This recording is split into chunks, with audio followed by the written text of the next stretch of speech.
Hello Flosstube, this is my first video. My name's Philip, I'm known as PipStitch1 on Instagram. I'm also on a few Facebook groups, mainly Stitch Mania, and I've decided to make this video really because Brian a few days ago posted his latest video, Brian Blitzstitch, putting a bit of a plea out for the male stitchers of the world to put their videos on to Flosstube to show that there are more than a few men that do cross stitch as a hobby. So, rather nervous, but giving it a go. I've been stitching on and off for about 20 years, but I've only really seriously got into it in the last couple of years. I thought what I'd do on this first video was a quick Know Your Needleworker tag, just to give a bit of background information about myself, show my current whips, and upload it and see what happens. And there may be a second video, or this may crash and burn, and this may be it. So we'll see. So I'll start with the Know Your Needleworker tag. I do apologise, I meant to look up the name of the individual who created this tag, and I didn't, so apologies for that. It is a useful icebreaker and a way for me to communicate with you while having nothing to say. So, number one, oh, and I did say I wasn't going to say and I've erred. I was doing quite well up to then. Question number one, where do you live? I live in England. You may have worked that out from the accent. I live in Cheshire, the home of the cat, which is just south of Manchester, just north of Birmingham, not too far from the coast. Very nice place to live. What do you do for a living? I'm an accountant, so I work in finance. It's quite a stressful job, particularly at this time of year, so I do find stitching an enormously relaxing and rewarding hobby that takes me out of myself after a day's stressful work. Do you have any other hobbies other than cross stitch? I read a lot. I used to read an awful lot. Cross stitch has kind of taken a bit of that space up now in my available time, but I do still read a lot. I also sing in a chamber choir. There are 16 of us, and I sing tenor with 3 other tenors. There's another It's great fun. We did a concert last night, our Christmas concert, which was very well attended and very well received. And again, it's a wonderfully therapeutic way of relaxing and switching off from the stresses of the everyday. My other main hobby is I'm into amateur dramatics.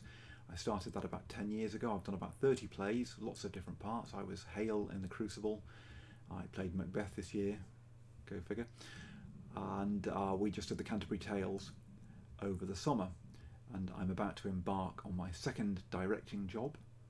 We're going to be performing As You Like It in an Elizabethan manor house courtyard over the next summer, which should be wonderful. So I've got my work cut out to get that all sorted out between now and then. Do you have any children? No, no children here. Do you have any pets? Yes, I have already tried to do this video once, and I had a wonderful shot of our cat, Polly, in that video. I had to transfer from upstairs to downstairs because I've just realised the limits of my mobile phone video capacity, which clearly wasn't long enough, so I've moved everything down to our basement where the main computer is to be able to put this video together in a slightly more professional fashion. We'll see. What is your favourite movie? Don't really have favourite movies. I like Moulin Rouge, I like Morris, I like Educating Rita. I like anything really, so I don't have a favourite that I keep going back to time and again, although I have watched Educating Rita more times than I care to mention. And I'm a sucker for an old Hollywood musical as well. What are my favourite TV shows? Doctor Who's up there on the list of favourite TV shows, although I don't like the new series as much as I liked the old series, the series that I grew up with in the 70s and 80s. I'm struggling with a lot of the new series. It's getting quite complicated, but you can see behind here we're fairly into Doctor Who and the Daleks and things like that. I also like Poirot, and my guilty secret is a series called Bargain Hunt, which in the UK you'll obviously know very well. It's on every single day. If you're not in the UK, you probably don't know it. It's a bit of trashy TV that I find very relaxing again at the end of a long working day. What are your favourite musical genres? I don't really have a favourite musical genre. I like all sorts of music. It would be easy to say what I don't like. I don't like heavy metal, and I don't like country and western. After that, you name it, I like it. My big love in music is Björk, and yeah, after that, I'll listen to anything really. What is my favourite book? Again, I struggle with the concept of favourites because how do you judge one thing against another? But two books that made a particular impression on me in my life, I just happen to have here. This book I read when I was about 20, The Woman in White by Wilkie Collins. It's a fantastic, page-turning, unputdownable sensation novel from the 19th century. And I really absolutely could not put this book down. It was getting quite bad. I was cancelling social invitations and all manner of things to get through this thing. So I urge you to read it, but make sure you have plenty of time. It's not a small read, but it is very, very rewarding. I can't get used to the fact that the screen's on the other side to where I think it should be. So that's a lesson for me to learn. The other book, which made a very big, there you go again, which made a very, very big impression on me, was A Fine Balance by Rohinton Mystery. It's quite a dark and grim read, but there's a real thread of humanity running through it. It's a wonderful novel that was written in the 90s. Again, I don't seem to go for thin books. I would recommend this again to anybody. I've only read it the once. I daren't pick it up and read it again because it made such an impression on me when I read it. I fear that the magic may not be there a second time, and sometimes it's best to have things in the memory and not try and revisit them. The final question on the Know Your Needleworker tag is, what one word describes you best? I'm going to stick with the word that I came up with before on my first video that you'll never see because it's deleted now, and that is contented. I think I am very happy with my lot. I'm very happy with where I am, who I'm with, what I've got, and I think that's the greatest key to happiness.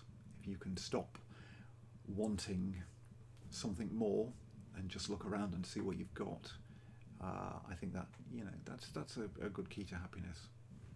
Ambition's good too, but I think, everything in moderation. Anyway, there we go. It's getting very philosophical. So that's the Know Your Needleworker tag. That's broken the ice a little.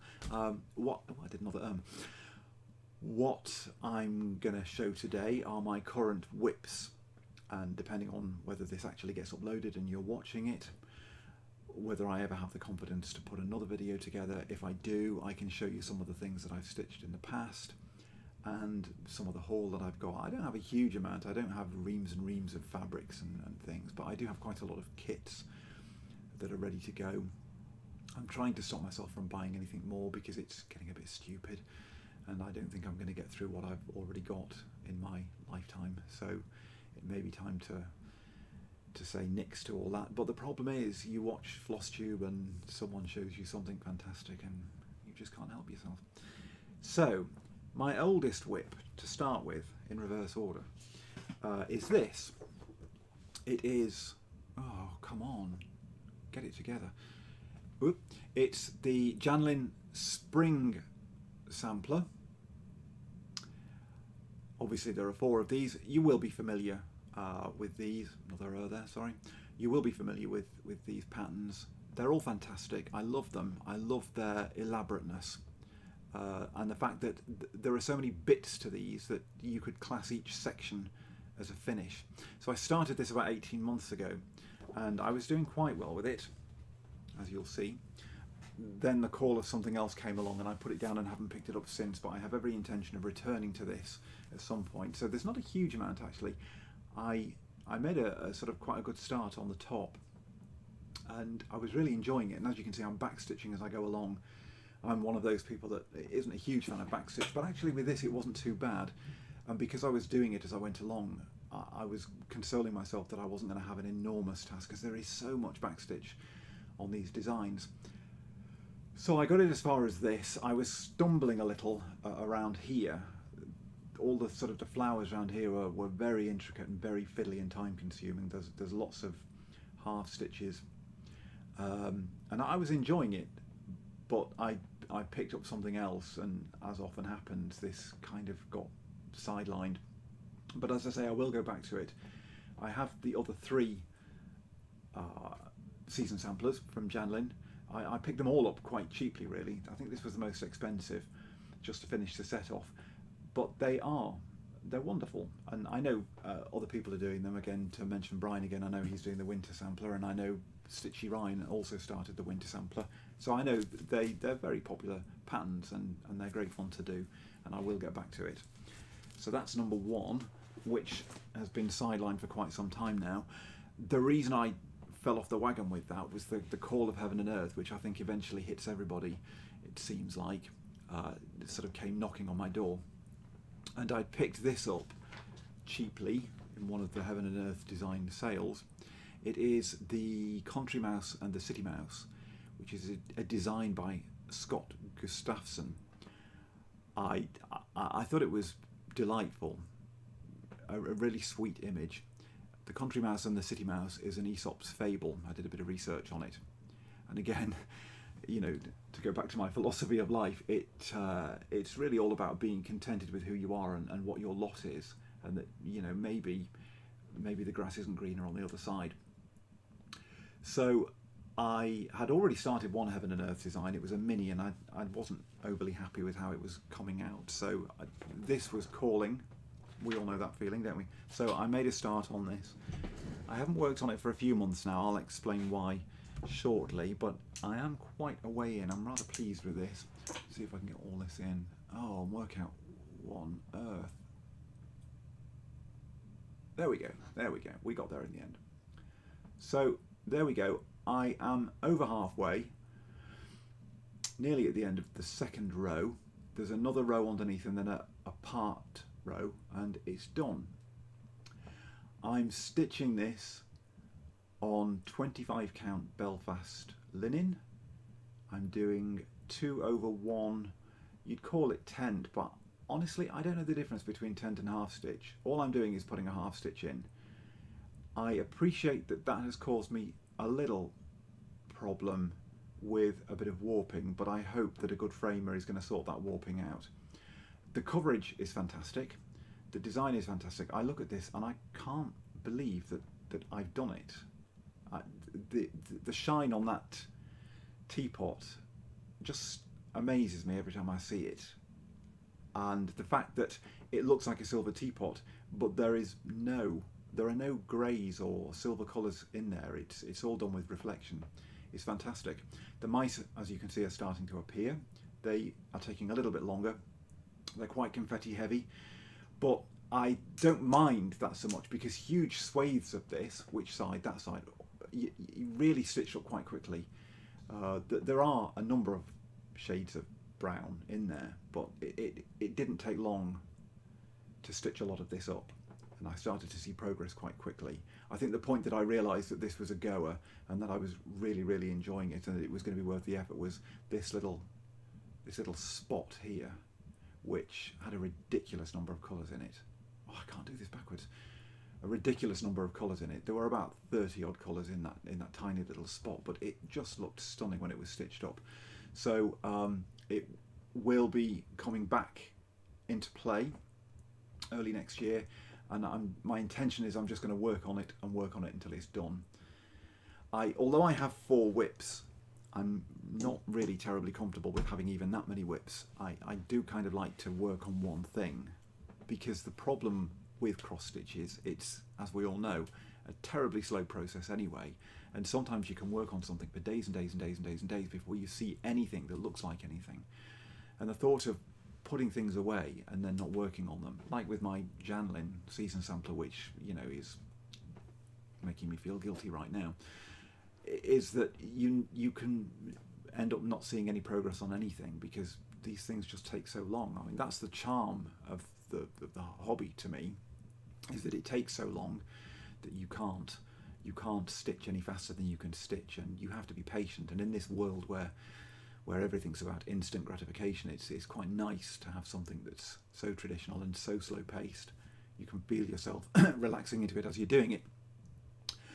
But as a result, I'd rather work on a very few projects and get some finishes in. Occasionally, I'd been working very well on the Heaven and Earth, and then I got a bit tired of it, so I picked up something else which I've subsequently finished and may show in another video. So there are little finishes along the way, but I'm going to be concentrating on these 4 whips to get those out of the way before I really pick anything else up, even though I have oodles of things that are saying start me. So the next thing that I started was from my favourite designer. I'm a big fan of Theresa Wentzler's work. I started this. I am never going to get a hang of this. How do you do this? How do you do this? There we go. The reason I started this when I did was we were going away on holiday in October down to Devon for a week, and I wanted to take something with me, but I didn't want anything huge. This felt like a nice little compromise, and I thought it would stitch up quite quickly. I have clearly learned nothing about Theresa Wentzler patterns over the years. There is no such thing as a Theresa Wentzler pattern that works up quickly. This is incredibly fiddly and incredibly slow. I have got that far. So all the branch is done. The bulk of the peacock body is done, and I've started on the tail, and I've put a little bit of the half stitching in on the landscape in the background, but this is taking forever. It still has all the blended threads that Theresa Wentzler is known for, and the half stitches, but it's all just on a tiny scale. It's a really small pattern.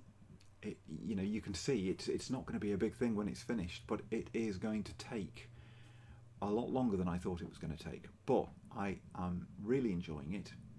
The colours are coming up brilliant. I'm going to get a little bit closer in so you can see I'm holding all these things quite a way back, aren't I? For smaller projects, I tend to grid. I used Jennifer's approach to gridding using sulky silk thread. And it's great for something like this. It's really beneficial, particularly when I was away, because it meant that I could cross country to use up everything on a piece of on a needle, rather than trying to keep track of bits of thread. So there it is. I should have said it's called Peacock Majesty. As if this wasn't enough, I have got quite a few Theresa Wentzler patterns already, and as if this wasn't enough, I've gone and splurged on the Peacock Tapestry. And if I think this is, a tricky pattern, the Peacock Majesty is, well, if you know it, you'll know what I mean. It's enormous and beautiful, but I think it's going to take a couple of lifetimes if I get around to doing it. But I picked it up for an absolute steal. I think I paid $20 for it. It's not arrived yet. It's supposed to be coming from Canada, so fingers crossed that it gets here. It's been a while, but it's hopefully on its way. So that's the third whip, and then the fourth whip, which again, if you follow me on Instagram, there are no surprises here as to what I'm doing. I thought I would try and get this out in time for Christmas, which is the Dimensions Gold Santa's Flight stocking. I started it in September, and obviously I had a spell of downtime when I was doing the Theresa Wentzler, but I came straight back into it when I got back home. I'm not sure that I'm going to make my deadline now. It's coming on, but there's still a way to go, and I only kind of twigged last night that we're really only a fortnight off Christmas Day now, so even if I get the stitching done, it won't be turned into a stocking by then. But this is where I am. I took it off the Millennium frame to show it off because it needs to be rolled up today anyway. So here is progress on my stocking. Nigel is my better half, so I'm making the stocking for him.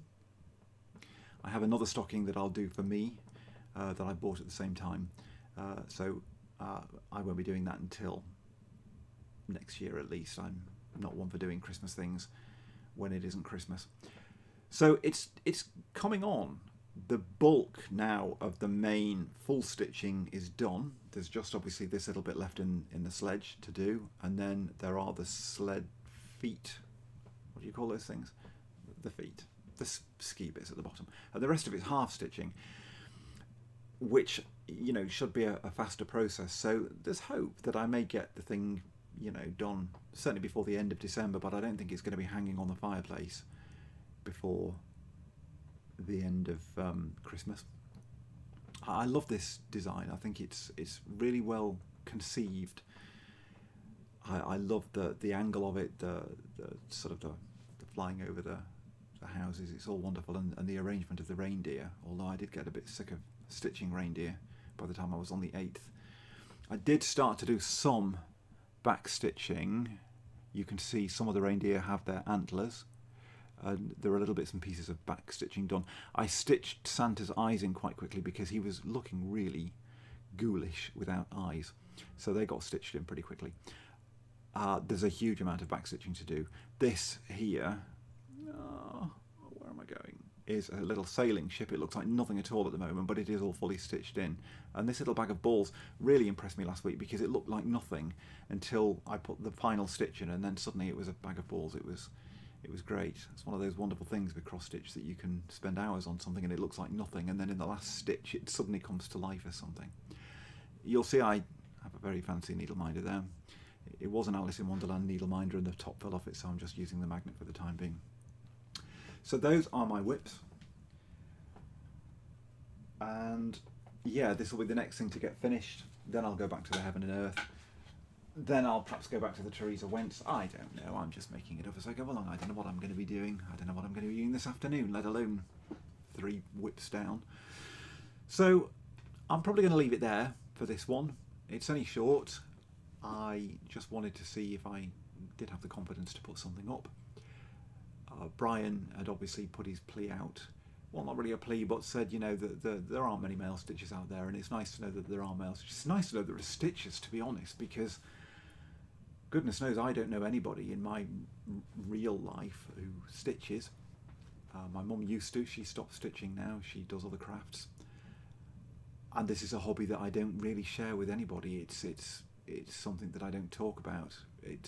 Cross stitch is really still seen as something quite twee and old-fashioned, and even among women it seems to me that it's something that isn't, you know, necessarily seen as the coolest thing to do. So it's nice to know that this community is out there and rooting for the craft, and that it's still alive, and that there are thousands of us that still do it across the world.